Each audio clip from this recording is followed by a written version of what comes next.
ऐसे news channel में आप सभी का एक बार फिर से स्वागत है। दर्शकों, इस वक्त हम पहुंच चुके हैं सतलोक आश्रम मुंडका दिल्ली में। यहां पर 626वें कबीर साहिब जी के प्रकट दिवस के उपलक्ष्य में विशाल भंडारा तथा अखंड पाठ का आयोजन शुरू हो गया है, जिसका आज पहला दिन है। जैसा कि आप मेरे पीछे देख सकते हैं, यहाँ पर व्यवस्थाएं काफ़ी अच्छे से की गई हैं। आप मेरे पीछे देख सकते हैं, यहाँ पर जो श्रद्धालु आ रहे हैं उनके लिए पीछे पूरी तरह से भंडारे की व्यवस्था की गई है। और इसके साथ ही यहाँ पर जहाँ से श्रद्धालु अपने लिए प्लेट्स वगैरह लेकर आगे भंडारे के लिए प्रस्थान करेंगे, तो ये काफ़ी अच्छी व्यवस्था जो है यहाँ पर इनके द्वारा की गई है। और आप देख सकते हैं यहाँ पर काफ़ी संख्या में यहाँ पर श्रद्धालु इस समय भंडारे के लिए आए हैं, जबकि यह पहला दिन है समागम का। तो अभी आपको अंदर लेकर चलते हैं और आगे की व्यवस्थाएं दिखाते हैं कि किस प्रकार से आगे की व्यवस्था की गई है। अभी हम पहुंच चुके हैं पुरुषों के भंडार स्थल के बाहर। जैसा कि आप मेरे पीछे देख सकते हैं, काफी सारी प्लेट्स रखी हुई हैं। आमतौर पर होता क्या है, विशाल भंडारों में प्लास्टिक प्लेट्स का यूज होता है, लेकिन हमें यहाँ एक खास बात देखने को मिली है। यहाँ पर जितने भी लोग भंडारा कर रहे हैं उनके लिए स्टेनलेस स्टील के बर्तनों का यूज किया जा रहा है। आप देख सकते हैं, एकदम स्वच्छ बर्तन है। नमस्कार जी। हमने यहाँ पर देखा है जो ये स्टील के बर्तन रखे हैं, हमने आमतौर पर देखा है जो भव्य कार्यक्रम होते हैं, भंडारे होते हैं, वहाँ पर प्लास्टिक का यूज किया जाता है। प्लास्टिक का यूज कोई नहीं किया जाता जी, प्लास्टिक का कोई यूज नहीं होता। यहाँ साफ सुथरे बर्तन होते हैं, बार बार साफ करके यहाँ लगाए जाते हैं जी। यहाँ पर प्लास्टिक के बर्तन यूज नहीं होते, स्टील के। ये भाई साहब गवर्नमेंट का ऑर्डर है कि प्लास्टिक के बर्तन से फिर आग लगा के फूकते हैं, पोल्यूशन होता है, इसलिए स्टील के साफ सुथरे बर्तन है, साबुन से धो के साफ सुथरे करके यहाँ जो ना आने वाले भंडारे वाले करने वालों को सबको दिए जाते हैं। तो यहाँ पर जो कार्यक्रम होते हैं हमेशा ऐसा ही होता है? यहाँ पे हमेशा ऐसे ही होता रहता है, ये हमेशा ऐसे ही होगा, क्योंकि लोहे के स्टील के ही बर्तन जो ना इस्तेमाल होते हैं, क्योंकि गवर्नमेंट का आदेश है कि प्लास्टिक के बर्तन यूज नहीं करने। जैसा कि आपने सुना अभी के यहाँ पर प्लास्टिक के बर्तन यूज नहीं होते हैं, कि जो हमारा प्लास्टिक है वो हमारे वातावरण को दूषित करता है, खराब करता है। उसको मद्देनजर रखते हुए यहाँ पर स्टील के बर्तनों का यूज किया जाता है और उन्हीं में भंडारा किया जाता है। आप देख सकते हैं यहाँ पर, अब मैं थोड़ा सा आगे बढ़ूंगा तो यहाँ पर देख सकते हैं आप, लिखा है भंडार स्थल भक्तों के लिए, यानी जो पुरुष आते हैं यहाँ पर, जो भगत आते हैं, उनके लिए भंडार स्थल है। अभी हम इसके अंदर चलते हैं और आपको दिखाते हैं इसके अंदर की क्या व्यवस्था है। अब हम प्रवेश कर चुके हैं भंडार घर के अंदर। आप देख सकते हैं एक विशाल भंडार घर है, बहुत ही अच्छे तरीके से इसकी सजावट की गई है, बहुत ही व्यवस्थित ढंग से यहाँ पर जो कार्यक्रम चल रहा है, भंडारा चल रहा है, लोग अपने अपने स्थान पर बैठे हुए हैं। उनकी सुविधाओं को मद्देनजर रखते हुए यहाँ पर पंखे लगाए गए हैं, जगह जगह पर पंखे लगे हुए हैं, सभी एक लाइन में बैठकर भंडारा कर रहे हैं। तो हम इनसे किसी एक व्यक्ति से जानने का प्रयास करेंगे कि भंडारा उन्हें कैसा लग रहा है। नमस्कार जी। नमस्कार। क्या नाम है आपका? विक्रम दास। विक्रम जी, आप ये जो भंडारा कर रहे हैं किस उपलक्ष्य में हो रहा है? ये कबीर साहिब ये प्रकट दिवस मनाया जा रहा है संत रामपाल जी महाराज के ओर से, और यहाँ पर बताया जा रहा है कि कबीर साहिब जो हम कहते थे कि कवि है, लेकिन वो पूर्ण परमात्मा है। उन्होंने प्रूव करा है सारे वेद शास्त्र से। और यहाँ पर जो भंडारा है, परमात्मा गुरु जी की दया से पूरा देसी घी में बना हुआ भंडारा है। किस किस के लिए है भंडारा? ये सबके लिए भंडारा है, चाहे छोटा हो, चाहे बड़ा हो, चाहे VIP हो, ये सबके लिए ना। यहाँ पर कोई नीच नाच कुछ भी नहीं है, सबके लिए एक बराबर भंडारा है।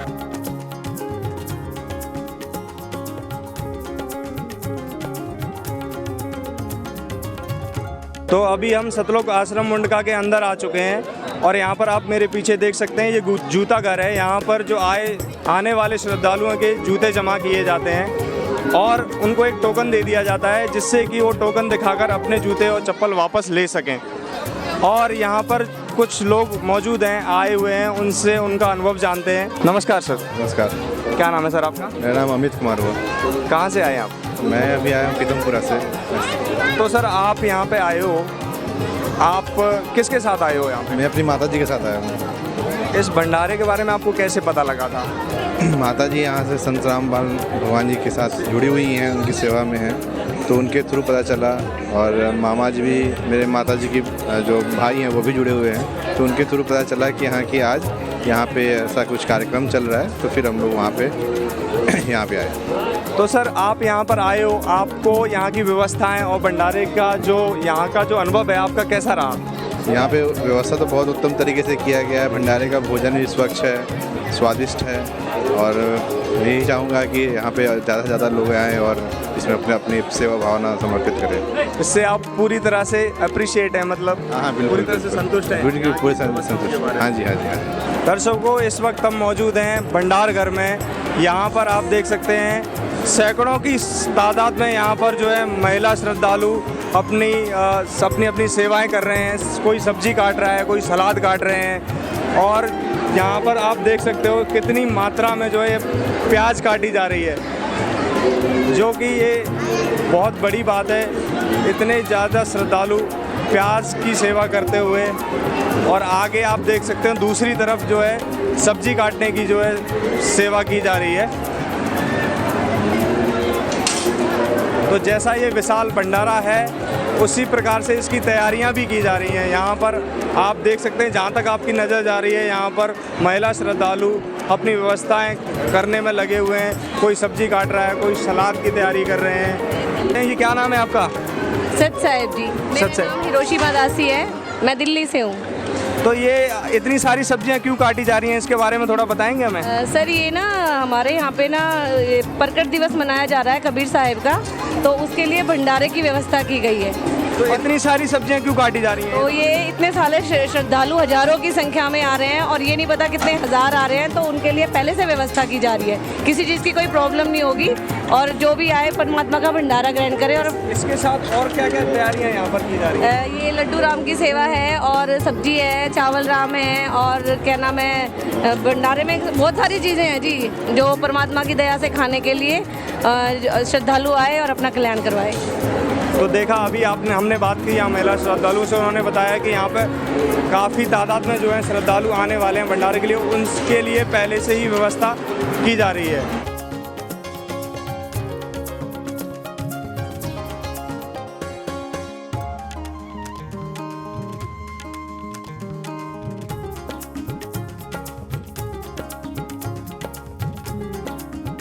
इस वक्त मौजूद हैं प्रदर्शनी स्थल में और यहाँ पर आप देख सकते हैं सभी सदग्रंथ जो है यहाँ पर प्रदर्शनी के अंदर लगाए गए हैं। तो यहाँ पर जो श्रद्धालु आए हैं उनको यहाँ के वॉलंटियर्स बता रहे हैं, तो इनसे जानते हैं कि इन सदग्रंथों को यहाँ रखने का क्या उद्देश्य है। आज ये बता देता हूँ, आज तो कबीर साहब का प्रकट दिवस है, उसके उपलक्ष्य में भंडारा रखा गया है। गरीबदास जी महाराज जी के ग्रंथ साहिब की वाणियों का पाठ भी है जी, बिल्कुल। तो मेन उद्देश्य ये भी है कि समाज को पता चले वास्तविकता में परमात्मा कौन है। कबीर साहब पूर्ण परमात्मा हैं।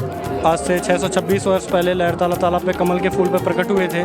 इसका प्रमाण हमारे वेद शास्त्र, जितने भी अन्य धर्म ग्रंथ की पुस्तकें हैं जो आदरणीय है और जो मानी जाती है ऑथेंटिकेटेड, उन सब में प्रमाण मिलता है। तो कोई भी जगत का भाई बहन यहाँ पर आते हैं, प्रदर्शनी में देखते हैं कि हम इस उपलक्ष्य को मना रहे हैं, हम बता रहे हैं कि हाँ कबीर साहब परमात्मा है, तो उसका प्रमाण भी वो देखते हैं साथ साथ में कि किस शास्त्र में क्या लिखा हुआ है। जैसे वेदों में है कि कुंवारी गाय के द्वारा ही जो दूध से जो शिशु रूप में परमात्मा लीला करते हैं तो उनका भरण पोषण होता है। ये लीला कबीर परमात्मा ही करते हैं, अन्य कोई इसमें अन्य जो हम देवी देवता को मानते हैं वो लीला इनसे माध्यम द्वारा नहीं होती। तो सर जैसा अभी आपने बताया कि पूर्ण परमात्मा की जो परवरिश है वो कुंवारी गाय से होती है, तो ऐसा वेदों में लिखा है। हाँ जी, आपका कहने का मतलब ये है जब कभी भी परमात्मा कबीर साहब ये लीला करते हैं शिशु रूप वाली, तो कुंवारी गाय द्वारा ही जो दूध होता है उसके द्वारा ये लीला होती है। नमस्कार जी, आपका क्या नाम है, कहाँ से आए?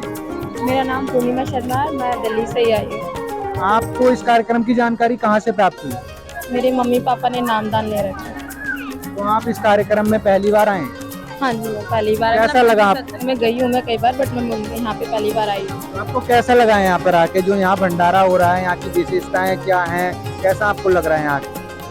काफ़ी प्रैक्टिकल है चीज़ें यहाँ पे, मतलब आके काफ़ी सिंप्लिसिटी है और यहाँ पे जो भी ज्ञान मिल रहा है हमें, हमारे वेदों में है, हमारी भगवद गीता में है, तो उसका जो भी कंक्लूजन है यहाँ पे हमें इन शॉर्ट में बहुत बताया गया है।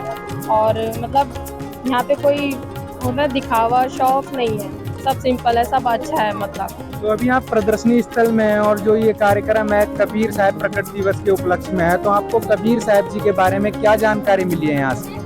मुझे कबीर साहब जी के प्रकट दिवस की जानकारी मिली कि वो कैसे धरती पर आए थे परमात्मा बनकर, कैसे उनका जन्म हो गया, कौन कौन से उनके जन्म हुए, किस किस अवतार में वो आए और क्या क्या चमत्कार उन्होंने किए, इन सब चीज़ों के बारे में जानकारी। पहले आपको इनकी नॉलेज थी?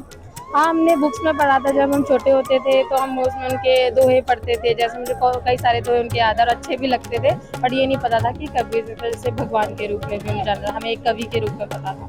नमस्कार, क्या जी, आपका नाम क्या है? मैं अनीता यादव।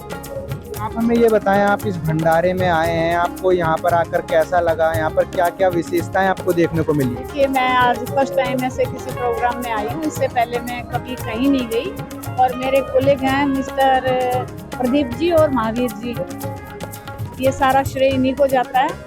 तो यहाँ पर आप आए, यहाँ आपने भंडारा किया, कैसा लगा आपको? कैसी व्यवस्थाएं थी? बहुत अच्छी व्यवस्था है और मुझे बहुत खुशी हो रही है और कबीर जी के बारे में बहुत अच्छी जानकारी यहाँ पे मिली है। तो आप अभी यहाँ प्रदर्शनी स्थल में मौजूद हैं, यहाँ पर क्या जानकारी बताई गई आपको कबीर साहब जी के बारे में? कबीर साहब जी के बारे में, उनके जन्म के बारे में, उनके कार्य के बारे में, उन्होंने जो परोपकार किए उनके बारे में, तरह तरह के जो है सारी लीलाएं थी उनके बारे में बहुत अच्छे से, मैडम उनका नाम मुझे नहीं पता, उन्होंने बहुत अच्छे से मुझे समझाया और मुझे खुशी हुई है बहुत। अभी हम दरबार में खड़े हैं जहाँ पर 3 दिवसीय अखंड पाठ किया जा रहा है। अखंड पाठ, हाँ जी, ये जो संत गरीबदास जी महाराज जी का पाठ है जो 3 दिन तक लगातार चलता है।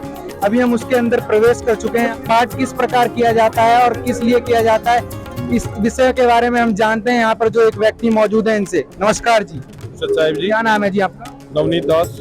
आप हमें ये बताइए, जो पाठ चल रहा है किस उपलक्ष्य में चल रहा है? जी, ये 626वें कबीर परमेश्वर के प्रकट दिवस के उपलक्ष्य में सतगुरु गरीबदास जी महाराज के अमर ग्रंथ साहिब की वाणी का पाठ चल रहा है। ये वाणी का पाठ किस प्रकार चलता है, किस प्रकार ये पाठ किया जाता है? जी, ये सुबह पाठ प्रकाश होता है। पाठ प्रकाश के बाद संत गरीबदास जी की महाराज की वाणियों को कंटिन्यू पढ़ना होता है। उसमें बहुत सारी मर्यादाओं का पालन करना होता है, जैसे बहुत साफ सफाई रखना और बिल्कुल पाठ को अखंड पाठ होता है ये, तो इसमें खंड नहीं होता। अखंड मतलब किस प्रकार? जैसे वाणी का खंडन नहीं होता, कंटिन्यू पढ़ना होता है। कंटिन्यू कब तक कंटिन्यू? 48 घंटे चलता है जी। 48 घंटे चलता है। तो इसमें क्या विशेषता होती है? इसमें विशेषता ये है जी कि गरीबदास जी महाराज की वाणियाँ हैं, जो गरीबदास जी महाराज ने बोल के लिखवाई थी, वो वाणियों का पाठ। जब ये प्रकाश पाठ प्रकाशन का 3 दिवसीय जो पाठ है ये समाप्त हो जाएगा, संपूर्ण गरीबदास जी महाराज जी का पाठ चल रहा है कबीर साहब जी के प्रकट दिवस के उपलक्ष्य में। आप देख सकते हैं यहाँ पर हमने दिखाई सतलोक आश्रम मुंडका में चल रहे कबीर साहब जी के प्रकट दिवस के उपलक्ष्य में जो 3 दिवसीय की ग्राउंड रिपोर्ट